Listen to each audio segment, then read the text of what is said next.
What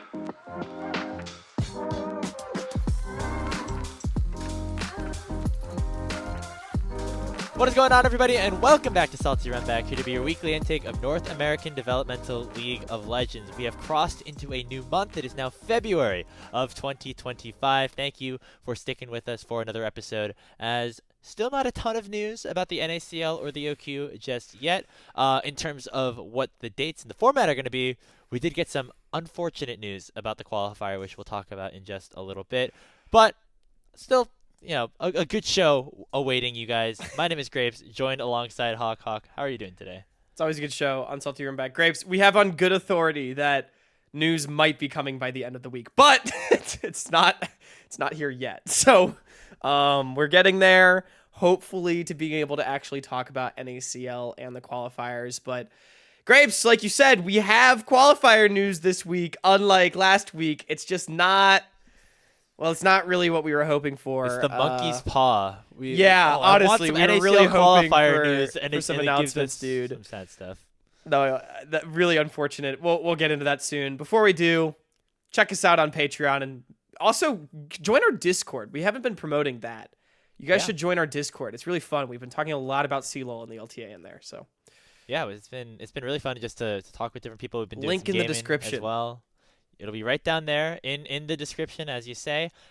Before we get going, big shout out to the LTA broadcast, who had a clip of our episode with Surdy on air. Shout out Manny Sanchez specifically, who I may or may not have sent our clip to. And it was really funny on the show because Raz said, who was holding on to this clip just for this moment, preying on Surdy's downfall? And I'm like, well, I don't want to say I was preying on Surdy's downfall, but yeah, I was holding on to this clip. No, the funny part was then Manny in the background said, "My bad," and then they called him out for that as well. So it was a combined effort, I think. But that was really cool, though. It ended up working out for Surdy and Dignitas as they pull out the win. It's and true. Now one series away, although it is against Surdy's former team in FlyQuest, to make it over to Brazil. So he kept his promise. It wasn't as smooth as maybe he wanted to, but he did eventually get there. But yes, make sure to follow all of our socials. Make sure to like and subscribe, as well as check out our Patreon that is down in the description. But let's get into the headlines for today. We're going to start off with that qualifier news that we were unfortunately alluding to, as an announcement did come out that one of the big rosters that we were excited about going into this Tier 3 season, Nightmare, NTMR, however you want to say it, has been forced to disband their League of Legends roster. Now, if you're not super familiar, or if you don't remember, this was the roster that came out with Dokla, Kenvi, Bradley, Meech, and Breezy as their starting five. 5 players that are very much either top of the NACL caliber, if not potentially LTA caliber, that were going to be competing in the Tier 3 qualifier. Unfortunately, it looks like some things fell apart on the financial side, and they will be unable to field a roster. Now, I don't know what the best question for this is, but it felt like there was a lot of expectations going into this qualifier, Hawk, about how things were going to be different, things were going to be super exciting. There's going to be a lot of big money orgs in. Was all of that excitement a little bit too good to be true with this news coming out? Dude, I don't know, man. There's so many implications behind this, by the way, because 5 great players are teamless, which we'll talk about in headline 2. So kind of put a pin in that one. But 5 great players are teamless. We're losing this org that people were kind of excited to see come in. Apparently, they've made the World Championships in Overwatch or something like that. So Nightmare, I'm not familiar, but Nightmare is very successful outside of League of Legends. So people were kind of excited to see them coming in. They were this org that has said they were gunning for the LTA, all of that, man. And then it just blows up. We were kind of we've been hanging on a thread for Tier 3 NACL news for a while. But also, the main thing, and the thing that people need to understand, is that Nightmare was able to assemble this roster that we said, Grapes, might not just promote into the NACL, but be a contender for NACL championship. They were able to do this because they had money and they were paying their players well. And so they assembled a very strong roster as a result. And what I don't get is how that suddenly fell through in an extra month of maybe needing to wait. They would have had to play out the whole NACL season anyway, right? If they want to promote into the LTA, they wouldn't have been able to do it until 2026 because the promotion only happens once at the end of the year. So I don't really get how like suddenly they just ran out of money for this league team before the season started. And like, yeah, I think there's a lot of criticism to be thrown at Riot for the handling of all of this, like supposedly most hyped tier 3 qualifier ever, right? But I'm just really baffled at like how quickly and suddenly this seemingly fell through for Nightmare. And then, answering your question, Grapes, yeah, it very clearly was too good to be true because literally all the other teams that are rumored are just sort of your average grassroots teams, which is like, hey, there's nothing wrong with that. Shout out those teams, but we're not putting together these true contenders like we hoped we might. Yeah, I mean, this was when this roster got announced, everyone was like, okay, like this is a big org coming in. They're gonna pay, like they're paying these players very obviously, and hopefully that's gonna be the model that we're gonna see from some other OQ teams as we get into things here. But it looks like that, of course, is not going to happen. And the other interesting thing, as you mentioned, is that this ended up being the only team that has announced a roster that had like a standing in another league going into this. Yeah. It seems like, and this is also the only team. Sorry to cut you off, Graves, but I just think it's important context too. Like, this is also the only team that not only is like an established esports org, but they are the only team that put together a roster that's like, damn, they're really going for it. You know what I mean? Like another team like Respawn, right? That like we're both high on. They're like a good-looking tier 3 / maybe promotion team, right? But like it's not on the same level as Nightmare. We just didn't see anyone really dish the way we thought Nightmare was. So yeah, sorry, continue. And so I have some stuff to say about that, but I also want to get this I want to get this out here as well.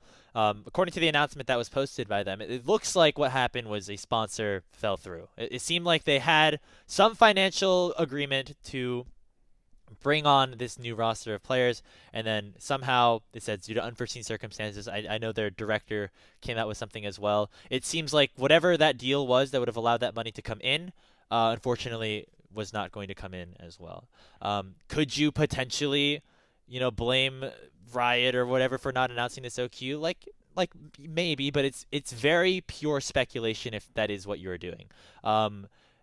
If anything, honestly, this could have actually been beneficial for the players here, as it would have maybe helped them avoid a Solafide situation where they were playing the first half of the season and then the money started falling through, and then they realized that they weren't going to have it, and then they had to drop all the players halfway through the season.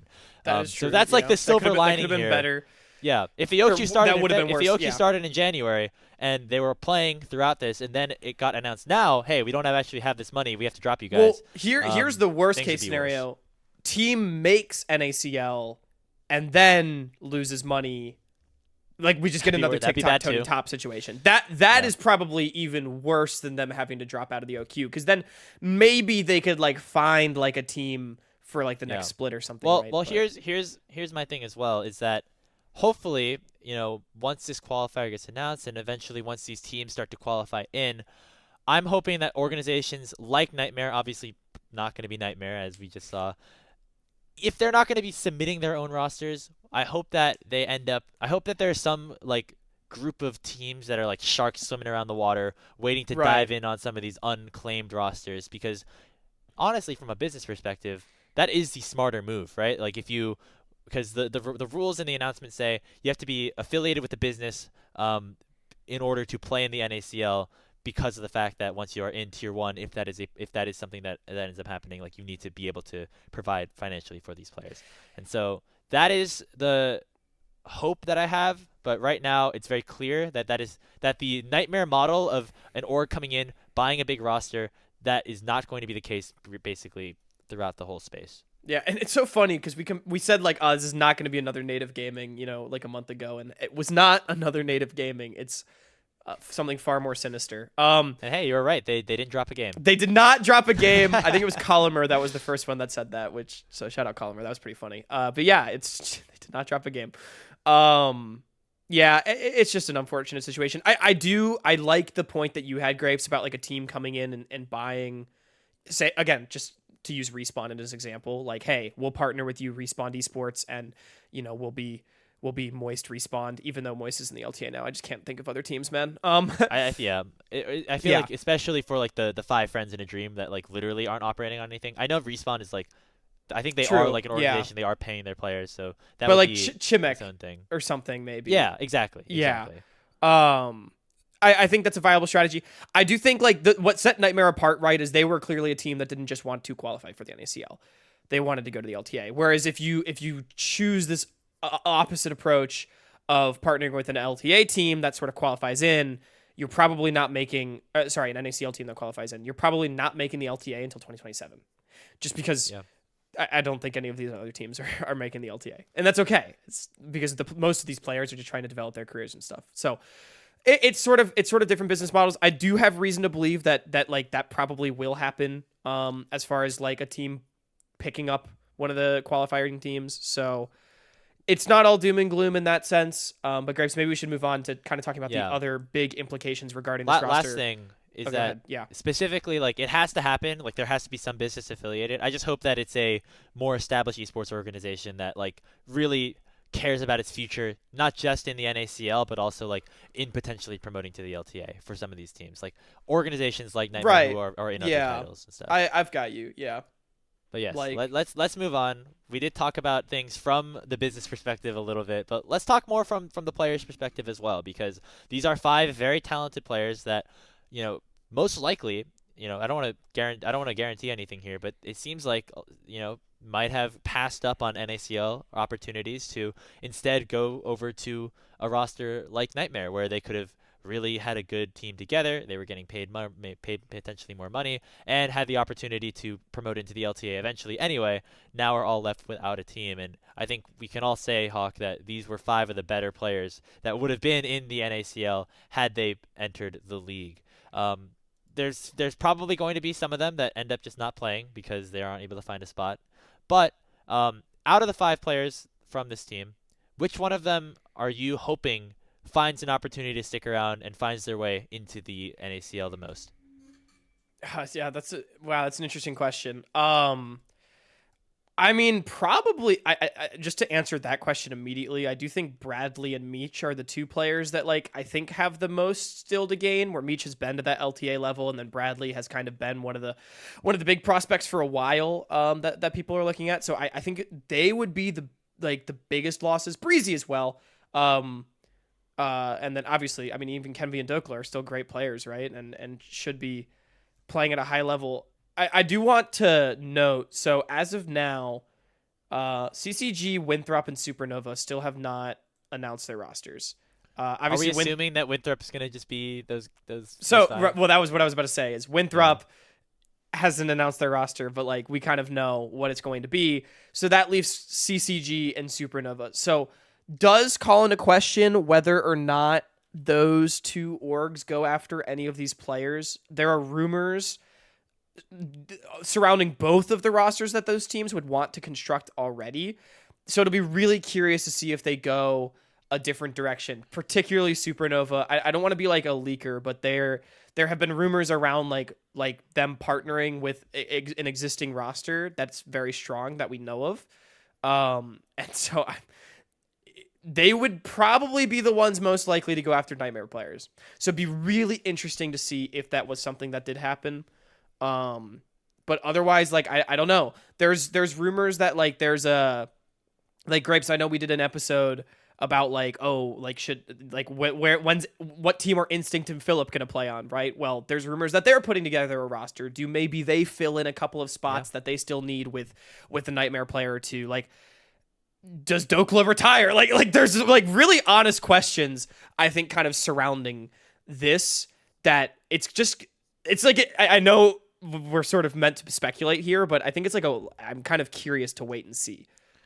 My, from a selfish perspective, I would love all 5 of these players to be playing in the Challengers League next season. Whether it's joining a roster that hasn't finalized up, that's already locked in a spot, or by joining another OQ team and qualifying for the OQ and making it there. Or do they stay together? That's like another really important question too, right? Like, yeah, it's possible. I mean, we saw No Org win proving grounds Right. back in 2021. But Or like maybe they get paid $500 a month by gravity, dude. Like that's better than Yeah. zero.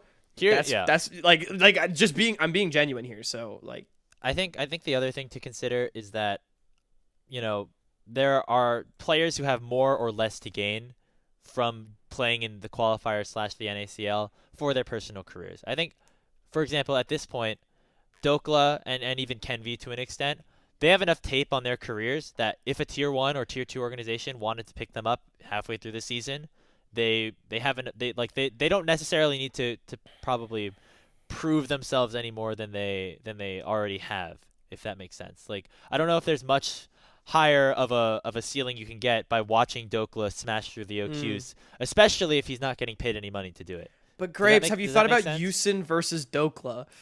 No, again, it would feed families. I would love it, but it wouldn't feed maybe Dokla's family because he wouldn't be making any money for it, right? So that's the kind of trade-off here. Yeah, I know. In terms of the players on this roster that still maybe have something more to prove by going through the qualifier or going through the NACL, I'm definitely looking at Meech and Bradley, as you say. Specifically Meech, I think, because I know that he was a really exciting prospect that got called up to 100 Thieves last season and kind of unceremoniously ended his season prematurely due to some personal matters, right? And if this guy really is serious about wanting to continue to play, I think him getting another split under his belt, whether it's working his way through the OQs again, which he has been very obviously capable of doing in the past, and then potentially performing really well in the NACL as well would definitely help him. I think of somebody like Tomo, who re-raised his stock last summer by joining Disguise, which immediately resulted in Dokla getting did that it. 100 Thieves spot. Yeah. Yeah. I think something I just want to add is like I mean I'm actually gonna maybe take a bit more of a blunt villain take, I guess, because it sucks. I think for all 5 of these guys, because I agree, like as I already said, like Bradley, Meech, they should play. But I think for all 5 of these guys, I think if they want to be professional League of Legends players at some point in their lives still, I think you cannot sit around and wait for a team to pick you up. Because also, as we have seen, especially with Nightmare booming, and the reason why these guys were on Nightmare is that nobody is going to pay them what they want. It's just true. Like, no one is going to pay these Nightmare guys what they want. So if they're sitting around waiting for a team to offer them enough money to make it worth their time, they're going to be very disappointed. So if they want to be professional League of Legends players, it is not going to probably happen at least in spring until summer split at earliest, probably not until 2026. Yeah. And B, I think you have to play. Well, like, because I think we've seen, like, I just don't, if I'm Dokla and I want to be a pro league player still, and I think I'm LTA caliber, yes, I have very little to gain from playing in tier 2 in the spring split, but also what do you gain from just sitting there and not? You know, like, do you get what I'm saying? No, I get it, but I mean, you can stream more, you can build your personal brand as well.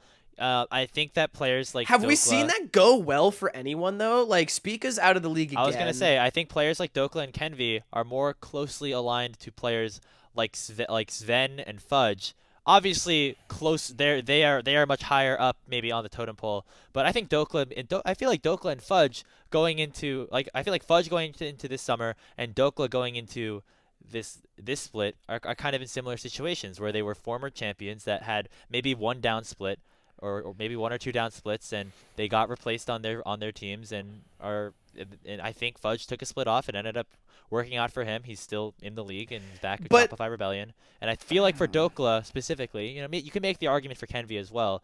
Like, I feel like they're more closer to that tier, especially because, like, we've already seen them perform so well on the tier 2 level. Like, I think it's almost a given that they would do that again. I think because we have so much tape on these 2 players. I think the problem that I have is, so I agree with everything you just said. The problem that I have though is, unlike Fudge, I don't think any of these 5 guys get picked up by an LTA team if they're not playing and raising their stock.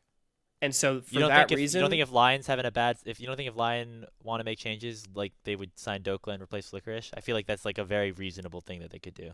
I would sign Zamudo or something, dude. I guess so, but I feel like that's the argument. I think there's an argument that Dokla's not like the obvious guy that you pick up, and same with Kenvi. Like, I think if you need a top laner or a jungler, and if these guys don't play, I should say as an LTA GM, this is if it's Hawk LTA GM and not, one of the guys that doesn't actually watch tape on tier 2 players.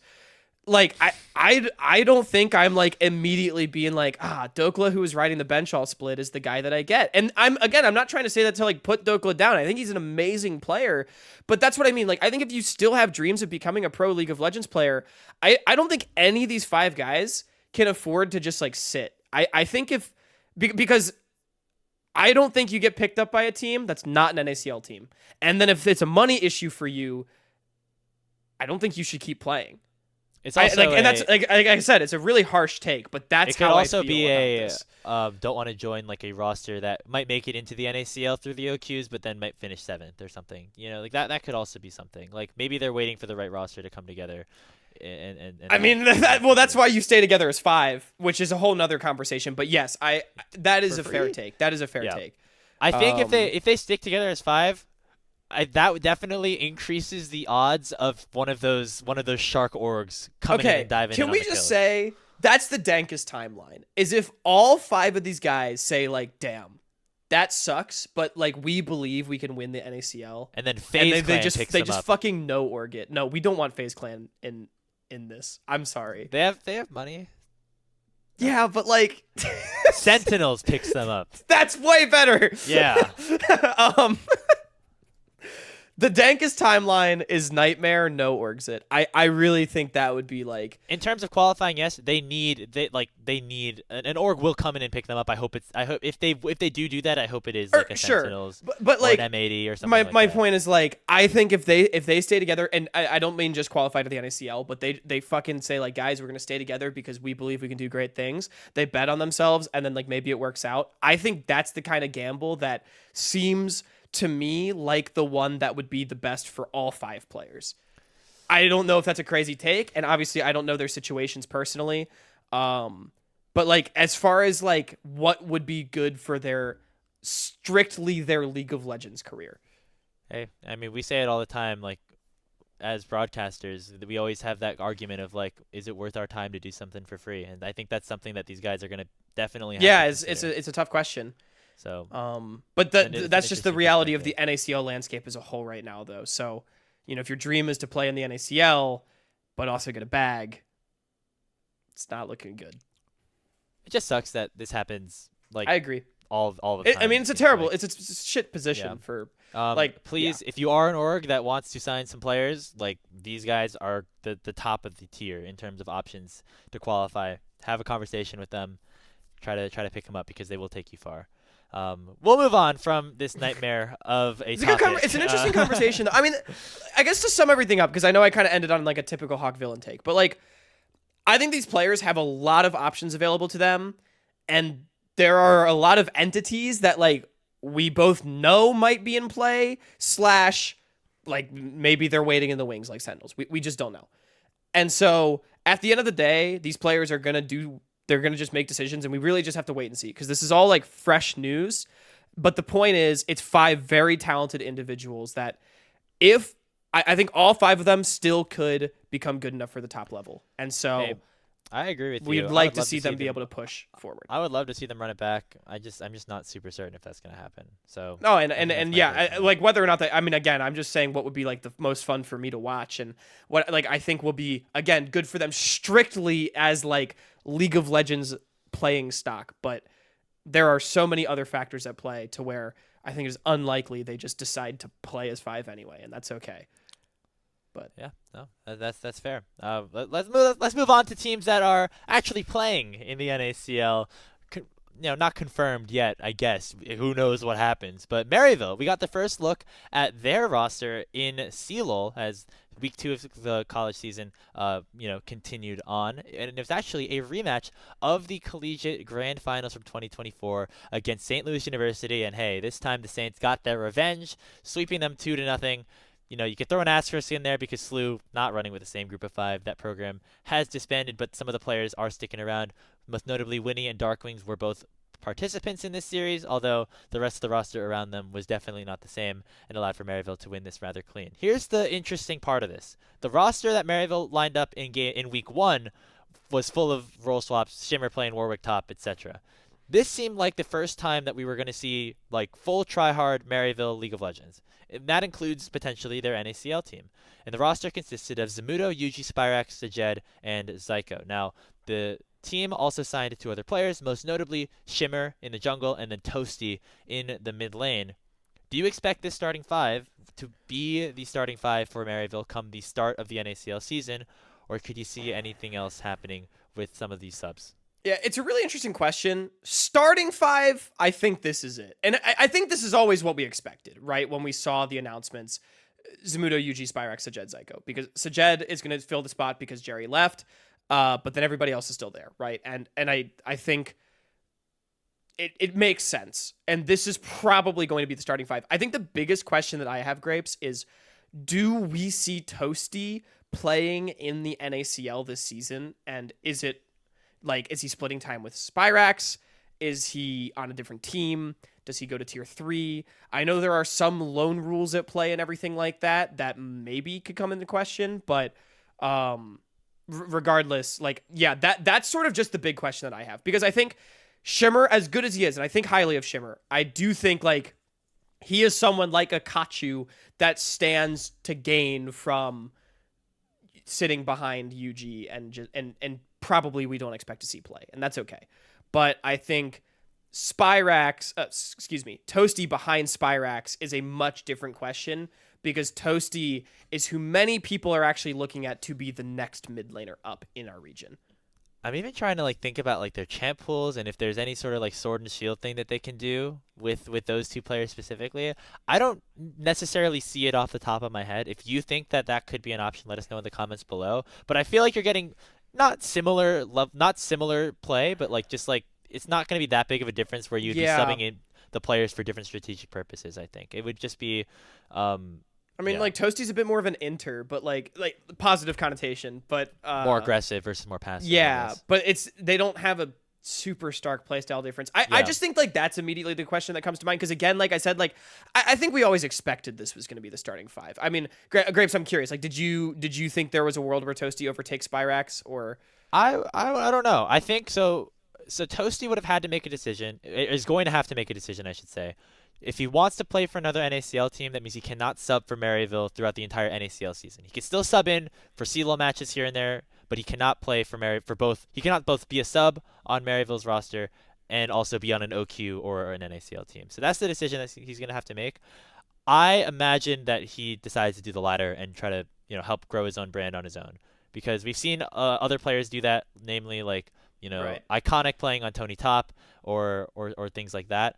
And so that is my expectation, and I think that would make the most sense. The area where I could see a little bit of a swapperoo back and forth is once we get into the CLO championships or CLO playoffs and things like that, where maybe Maryville is struggling and are somehow in the lower bracket. Maybe they bring in Toasty to spark something, or that's where I see this being more of an option for them. So it's actually a really important note. Everyone knows the Quest Hodgson sheet at this point. This is a new rumor that was not here a week ago. Toasty is now rumored to be on an NACL team, actually, which is interesting.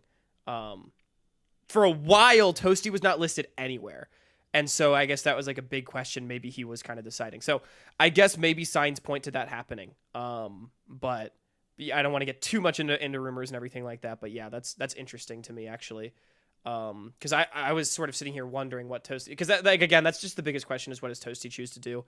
Because I think that's the biggest question mark on Maryville's roster. And I support them either way because I think it's a great organization and I think both Toasty and Spirax are great players, So. Yeah, and just like Shimmer has a lot to gain, I think Toasty has a lot to gain as well. It's just he's already been at that tier 2 level where I think it also would help Toasty him. should be trying to make the LTA. Yeah. I think that should be his goal. I think for him and Zamudo. Yeah, I think for him I could also see a world where Shimmer either decides to play OQs but I could also see a world where he decides to actually stay with MU. I think your argument is that maybe you would prefer to see Shimmer stay as a sub on the Maryville roster and really just dive into learning behind UG. Similarly, I support Shimmer either way. Just worth noting, Shimmer's, at least again, according to rumors, supposedly going to be Maryville sub for the NACL. So. Interesting. Okay. Yeah. So maybe that's where they're leaning for now. But again, with the rumors is anything can change, and so I don't want to comment too much. That's just maybe the thing we know for sure is that Maryville over the last few years, as you said, loves to just stick with the core of 5 and just run them throughout the rest of the season. The one time they didn't do that, they didn't have a very strong year, I would say, by their standards, and so I would expect more of sticking with the group of 5, and I think I agree with you. It's probably going to be the 5 that played against SLU. Um, Okay, that's our CLO discussion as we kind of go into NACL talk there as well. As we can move on to our Tier 1 discussions as well, as there was some discourse that went around the space, most notably as we saw one of our big rookies coming in, Scary Jerry, and Disguised, eliminated, as well as Lion Gaming. Now, the big headline about all this is that after just playing 2 best of 3s, Lion and Disguised will not be playing another official game for another 2 months when the spring split does begin. Now, the tie-in to developmental is that this format that they're running with the GSL group stage into a single elimination bracket is identical to what the NACL OQs have been running since 2022. And so the question to you, Hawk, is that is this format like okay in this current competitive climate compared to when it was in the OQs? Dude, it's so interesting. it's so interesting because oh God. I think people have been calling for the death of like the league season in esports for a while now. And I will say that's what this format is, like kind of careful what you wish for kind of thing here, because we've kind of gotten it and now a lot of people are pissed off. And I think a lot of the complaints are very justified because I do think I think my biggest problem is not even that a team can be eliminated in 2 best of 3s or whatever, but it's like I feel like it's the lack of volume of games as a whole. Cuz okay, we're having the tournament format, but it's still stretched out over the course of a month and a half, and then you don't play because there's the international that they don't get invited to. It's the same number of weeks, 4 weeks. Okay, so whatever, a month. But still, it's 4 weeks of not a ton of games, and then there's this international tournament, and then they don't play until April. I wonder if that's the thing that feels more bad, is it's not like they can gear up for the next tournament right away. It's damn, they have to wait a third of the year before they get to play again. Maybe that's the complaint I have more. Because I don't think the format is inherently terrible, but I understand a lot of the complaints with it. I do think it's really horrible for development. If I'm Scary Jerry, dude, if I was nervous for my first best of 3 and then got 1 kill and kind of got clowned on for it, and then it's all right, I gotta bounce back, gotta keep my season alive. All of a sudden, Jerry's not just worried about trying to play well together with his team. He's worried about his season ending. You know what I mean? And then I thought he played much better 100%. in the second series. I still think he looks a little rough, but it was a much more excusable rookie performance, and I think he was put in slightly better situations, except for the Ash game. His team hates him for that. But yeah, I think Jerry looked a little bit better, and then now it's all right, back to boot camp, and so that sucks. Yeah. I think in general the volume of games that exists in the LTA compared to the other regions is definitely a problem. I think that's not the just for the problem bottom teams, but also for the top teams. I think that's the big argument. Think about in the LPL, for instance, the lowest ranked teams in a similar format where there's 16 teams, just like in the LTA, they at minimum play 9 games because there's a single round robin of best of 5s. The reason that can't happen. Diabolical format. I personally love it. The reason that they go all week, baby. It's fucking awesome it's over great. there, man. Yeah. LPL is so fun. And the reason why that can't happen, obviously, is because the LTA seemingly doesn't have the budget to run that many show days, which is fair. You got to make concessions where you have to. On the other side of things, LCK also runs every day. Even LEC is running 3 days a week instead of 2. So that's another big difference there as well. I have an argument for and against why that's a problem. I guess that's my argument for why this is a problem. My argument against why this is a problem is that we have to remember, in the grand scheme of things, that we have changed the format of League of Legends esports entirely, and so we cannot compare a season like this compared to like seasons of the past, most notably because we have gone from 2 splits to 3. And now this is just one of the 3 splits. And I think in general, when the global announcement was put out, everybody kind of everybody has been branding the split 1 into first stand tournament as being like the season kickoff, like almost an extended version of the lock-in tournaments that happen across the split. And so if you're thinking about it from that lens, it makes this look a little bit better. Once we get into the spring split, which will start in April and go into about June or July, then we will see double best of round 1 round robins. We will see at least 14 games from Disguise. That I think is a much more interesting way to look at it compared to you have to think about it from that lens, I think, in order for this to make sense.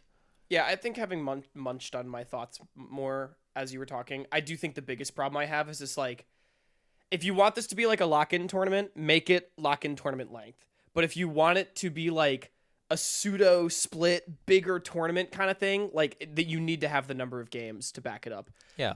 Maybe this is an entirely separate discussion. I really think there's room for LTA to consider in order to increase number of games.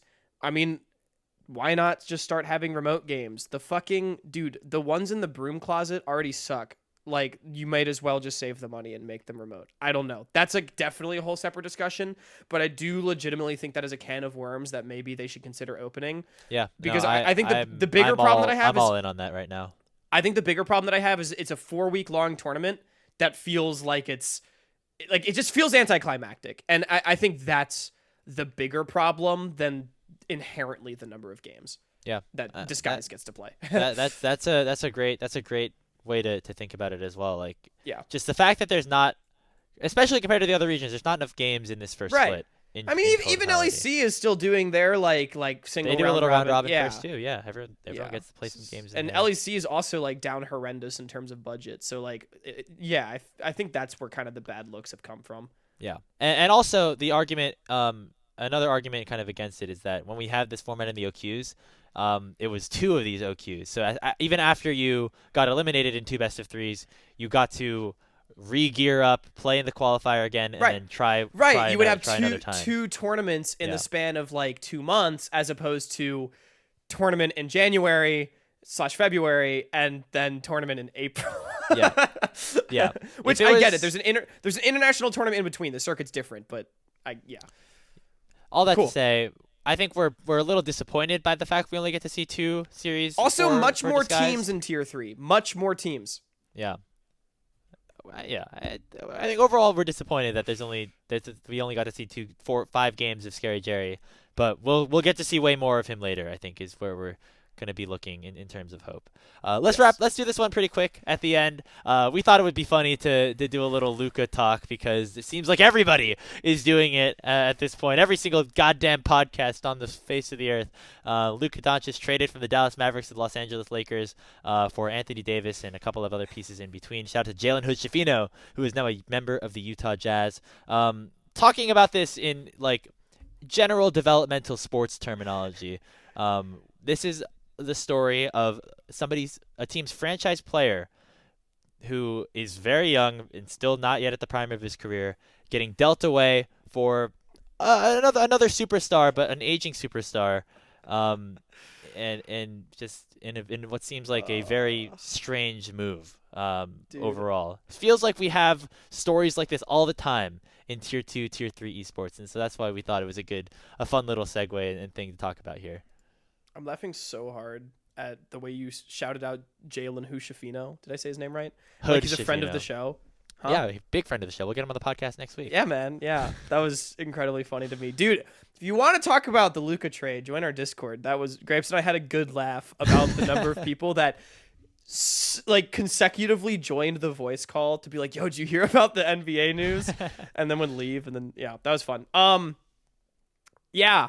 Bad roster move by the Dallas Mavericks. I'm not even a ball knower in terms of the NBA, unfortunately. But I know that was an interesting choice. And I saw them get like blown out like 100-60 or something at home. Like 144 to 100. Yeah, at halftime it was like 90-50 or something ridiculous. That's rough. Yeah. So bad look for the Mavs.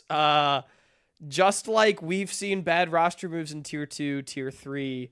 I don't know, Grapes. How do we want to segue? Like, I feel I'm trying like to think of a comparison. we've now. talked about like this is like FlyQuest trading 2023 Masu.